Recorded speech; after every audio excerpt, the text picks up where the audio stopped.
Hello everyone, welcome to Coaster Conquistador. My name is Zach, and in today's video, I'm gonna be doing my top 15 coasters I've ever ridden.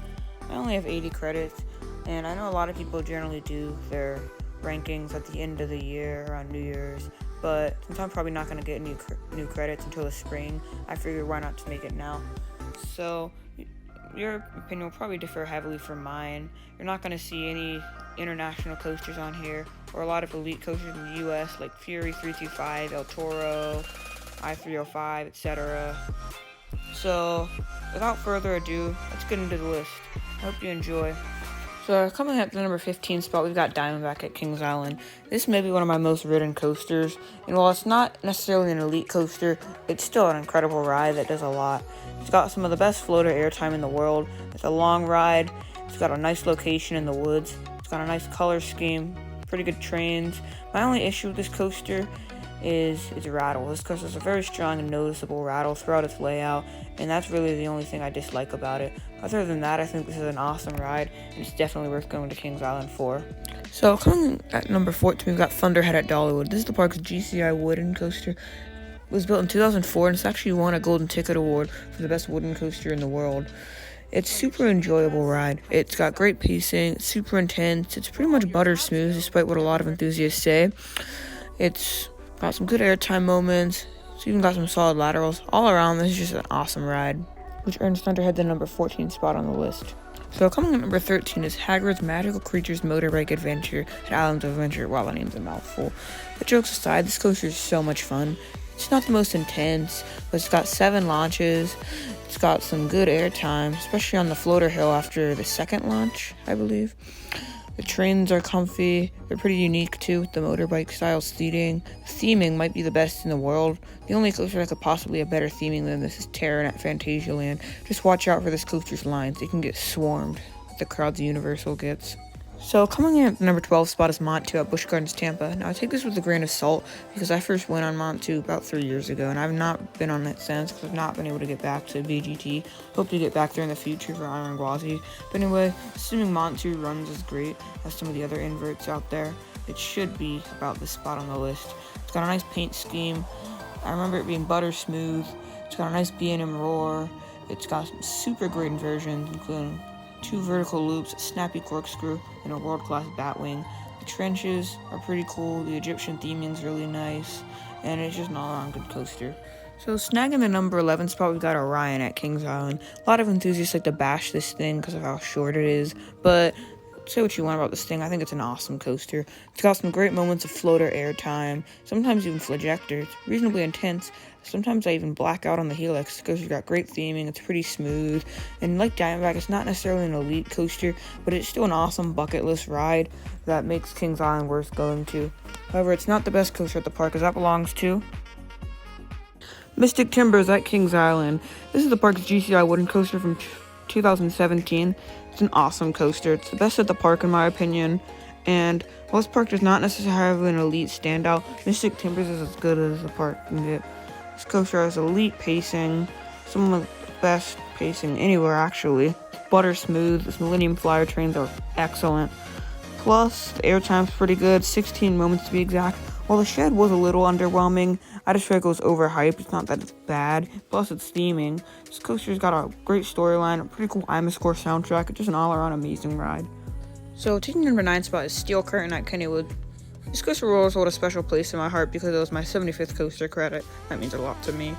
It's a very unique coaster as it's an S&S Hyper Looper with 9 inversions, including a Dragonfire dive drop, a Sea Serpent roll, and a 0G stall. The coaster's got some good moments of floater airtime, including the airtime hill on top of the stall and the bunny hop right before the Sea Serpent roll. Plus, it runs very smoothly. It tracks well for a coaster that a lot of enthusiasts have complained that has a vibration. And as a Bengals fan, I'm not huge on the Steelers theme, but this coaster looks absolutely awesome too. So yeah, I love this coaster. Say what you want about it, I think it's awesome.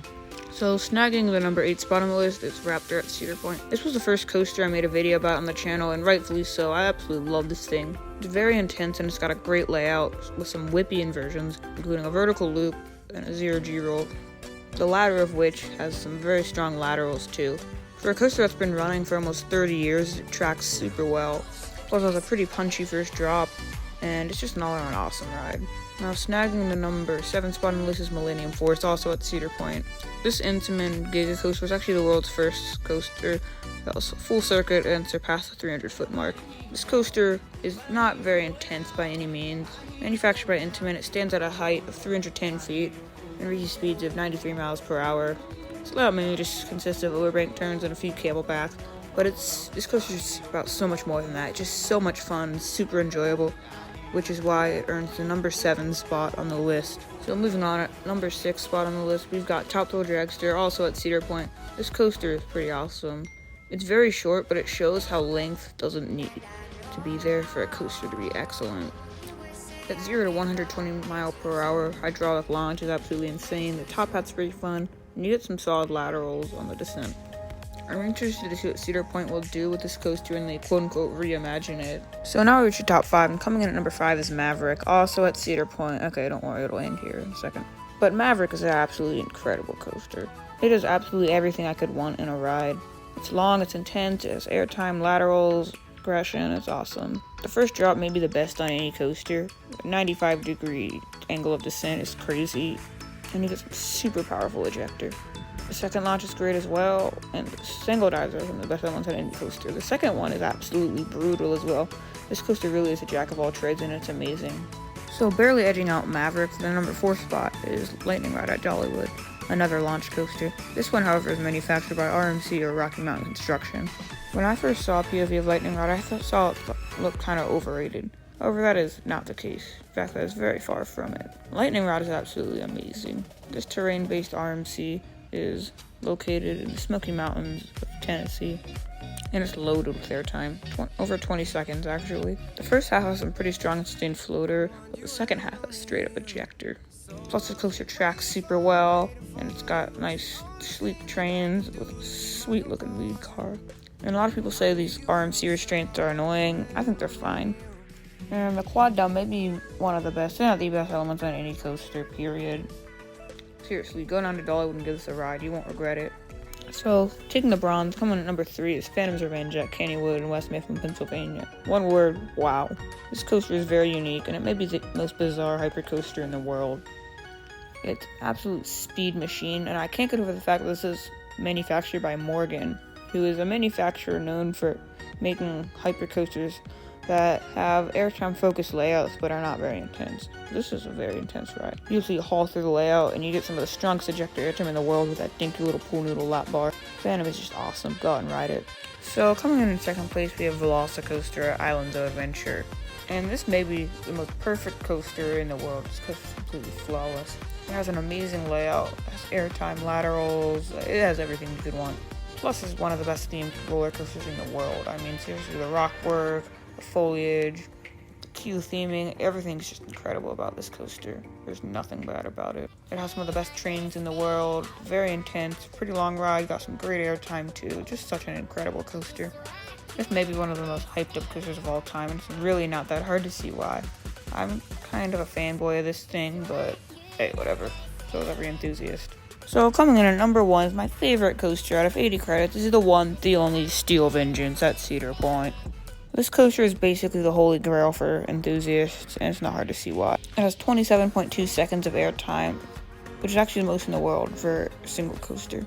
That's ridiculous. And this is just completely ejector, all straight up super powerful ejector airtime. The first half is pretty sustained ejector, meanwhile the second half focuses on quick pops like RMC is known for.